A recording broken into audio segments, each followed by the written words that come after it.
The world of rock and roll has seen its fair share of singing legends, but none quite like Marc Bolan. With hits like Hot Love and Get It On, along with his iconic glitter look, he captivated the hearts of millions of people around the country. At the peak of his career, however, Marc had some rather strange premonition, and soon after his life took a tragic turn. Join us as we cover the life of Marc Bolan, a true rock and roll pioneer, and try to figure out the chilling details of that fateful night. Marc Bolan was actually born as Mark Felt on September 30th, 1947, in Hackney, East London. Growing up in a Jewish family, Marc was drawn to music early on, where he often used to listen to rock and roll legends such as Gene Vincent, Chuck Berry, and Eddie Cochran. In 1956, when he was just 9 years old, his mother, who ran a small fruit stall, realized his passion for music and gifted him his first guitar, which initially laid the foundation for his successful career. Shortly thereafter, in 1962, his family made a pivotal decision and moved to Wimbledon. Where 15 years old, Marc was introduced to mod subculture, which was booming in London during that time. Funny thing was, in the same year, he was expelled from his school because of some heated argument with his school's headmaster, where he ended up headbutting him. With more time in his hand, he fully immersed himself in music, which marked a starting point of his incredible musical journey. But music wasn't his only passion. He was just as passionate about modeling, where he initially joined a modeling agency and became John Templeboy, featuring in many clothing catalogs as well as window displays. And although he had that charisma and self-confidence to make it big in modeling, deep down, he knew that music is where his heart belonged. During the initial phase of career, Marc was deeply inspired by the poetry of Arthur Rimbaud, and over time, he fused that poetic influence with rock and roll to create a style that was truly his own. His musical debut came in 1965, where he signed a deal with Decca Records and adopted his iconic stage name, Marc Bolan. He recorded many songs with the mod band John's Children, but none received any significant success. Then, in 1967, at the age of 20, Marc formed the folk duo Tyrannosaurus Rex with Steve Peregrine, which received some modest following, but not the commercial success they had hoped for. Hoping to reach a broader audience, Marc left folk style and started experimenting with more rock-oriented sounds. And this worked in his favor, as their 1970 single, Ride with White Swan, turned out to be a massive hit, where it reached top 2 on the UK charts. This huge success marked a significant step for Marc towards glam rock and electric boogie, and it also led to the band shortening its name to the iconic T-Rex. Not stopping there, more songs like Hot Love, Get It On, Telegram Sam, and Metal Guru transformed him into one of the biggest stars in the UK. But even more impressive was his glitter look, where in 1971, he appeared on the BBC's Top of the Pops wearing glitter on his cheeks, which ended up becoming his trademark look. More albums, such as Electric Warriors, where he demonstrated his poetic abilities, cemented the band's status as one of the most influential groups in the country, which rivaled even the Beatles in popularity. Marc was also known for his playful self-awareness and humor, where he often used to comment on his fame and the intense devotion his fans showed towards him. "I like being loved. Isn't it nice that someone can love you enough to put your picture on their bedroom wall?" he would often say to them. Over the years, because of his growing success, he featured in many films and appeared as a trendsetter in youth culture magazines.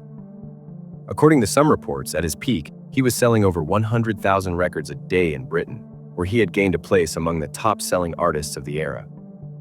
Not many knew this, but Marc was a huge fan of Elvis Presley and was heavily influenced by his music. In fact, on August 16, 1977, when the music world lost Elvis, Marc made a rather unusual, or to some extent, an eerie comment. "I am really glad I didn't die today, because I wouldn't have made the main story," he said in an interview. But fate had a different plan for Marc. And on September 16, 1977, just a month later, tragedy struck. On that fateful day, at around 4:30 a.m. in the morning, Marc Bolan and his girlfriend Gloria James, who was a renowned American singer, left Morton's Drinking Club and Restaurant, which was in Berkeley Square, London.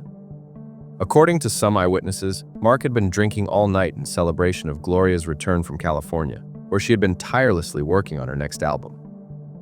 Strangely enough, because of some eerie premonitions, Marc always feared that he would one day die in a car accident, so he never learned to drive. In fact, some of his famous songs also depicted his weird premonitions, and had some lines which he had no idea would end up becoming a scary reality. And because of this rather weird situation, Gloria was driving their purple Mini 1275 GT that morning, where Marc was seated in the passenger seat beside her. They were heading back to their home on Upper Richmond Road West in East Sheen, which was reportedly just a mile away from the club. Plus her brother Richard, along with nightclub singer Vicky Aram, was following them in another car, where they were planning to discuss the future project upon reaching their home.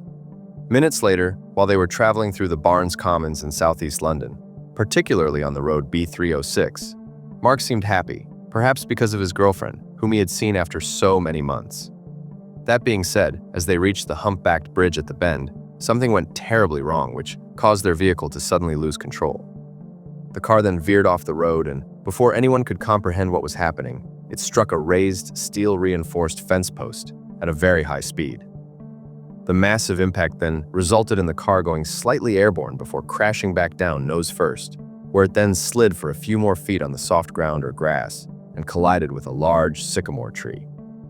The situation was harrowing, as almost the entire vehicle was damaged and the front passenger side completely crumpled, which then threw Marc to the rear side of the car. And fortunately, although the engine was smoking, the car had not caught fire. Gloria had sustained a broken jaw and arm and seemed barely conscious, but the same could not be said for Marc, as he was reportedly unresponsive on the scene. And just a minute later, Richard's car reached the scene, and they immediately ran towards the wreckage to assess the situation. With combined help of a passerby, they managed to get Marc and Gloria out of the car. That said, when Vicky, who was a trained hospital worker, looked at his condition, she realized that it was already too late. And just like that, at around 4:48 a.m. local time, Marc was pronounced dead on the scene at the age of 29. On the other side, Gloria, who was in a semi-conscious condition, was quickly taken to the Roehampton Hospital in London, where it took her weeks before making a full physical recovery. I want to look on the positive side and move on from the tragedy without sensationalism, she said when reporters kept asking her about her thoughts. Meanwhile, the investigation, which started quickly after the crash, painted an even more horrifying picture, where it had become clear that many things had gone wrong that night. The report from the police motor vehicle examiner revealed that their Mini 1275 GT had recently undergone maintenance, during which two nuts from the front right side of the wheel were barely tightened. Plus, the tire pressure in the front right tire was just 16 pounds, which was reportedly 12 pounds below than the standard level. And because of these mechanical issues, the car became even more difficult to control, which then led to the horrific crash. Investigators further found that rain had also played an important role in this outcome, as according to the weather report, it had been raining all night, which resulted in the roads becoming slippery. Plus, the added difficulty of the poor visibility made their mechanically unstable car even harder to control. Initially, it was believed that Marc's untimely passing was because of the car impacting the sycamore tree, but later findings, as well as the testimonies from eyewitnesses and other people, revealed a completely different story. That morning at around 4:38 a.m., when their car lost control, it sustained two major impacts, where the first one with the steel fence turned out to be fatal. In that split second, when the car struck the fence at the speed ranging between 30 to 40 miles per hour, an eye bolt from the fence struck Marc's head with a fatal force. In fact, some reports even say that the bolt pierced his head, where he then ended up in a brain-dead condition. And this was further confirmed in the autopsy report, which was conducted as part of the official inquest at Battersea Coroner's Court in London, where the primary cause of death was revealed to be head trauma. Upon the second impact with the sycamore tree, the force ripped the front passenger seat loose, which then further rotated about 180 degrees, throwing Marc to the rear side of the car. And although this could have become an even greater tragedy, the tree actually prevented the car from sliding down an embankment, which may have ended up saving Gloria's life. Soon, when the news of Marc's untimely passing was made public, many couldn't help but to wonder if it was somehow related to his premonitions about his own death. In fact, in a shocking, or one would say, mysterious turn of events, just a few months prior, Marc had visited a museum, where he was seen reportedly staring at a particular painting for hours. It was a painting of a tree and a moon that shockingly resembled the very tree he would later crash into, with even the moon's face surprisingly seemed similar. Plus, the date when René Magritte, who was the original artist, created that painting was September 16th, which was the exact date when Marc lost his life. And although this could have been just a major coincidence, soon even more evidence started popping up, where some fans even found rather unusual lines in his songs depicting his demise. In the aftermath, some even started wondering if Gloria was actually in the state of driving that night, as she was also drinking. And even though the toxicology report was never made public, some of the testimonies from their friends and loved ones revealed that she hadn't drunk enough, to a level which would have impaired her ability to drive. Gloria had a lot of self-control. She was the type to have one drink then call it quits and not have any more, because she wanted to stay in control of her faculties, said one of their closed ones who didn't want to be named. According to some sources, after the crash, Gloria was supposed to appear in court on charges of being unfit to drive and of driving the vehicle under dangerous conditions. That said, she returned to the United States with her son before the court date, which then resulted in the court declaring the whole incident as an accidental death. On September 20th, 1977, Marc's funeral took place in Golders Green Crematorium in North London, where many big names from the music industry came to pay their respect. Marc Bolan was arguably one of the greatest artists the music world had ever seen, and a true rock and roll legend whose legacy still inspires new generations. Months after the accident, with the help of management, a memorial stone and bust were placed at the crash site, which later became known as the Marc Bolan Rock Shrine. Years later, the T-Rex Action Group, or TAG in short, which is a dedicated fan organization, took responsibility for maintaining the crash site, as well as the sycamore tree, aka the Bolan tree. And although that tree is no longer standing, and only the stump remains, many fans still visit the site to this day, where they leave flowers for one of the most versatile and influential singers of his era.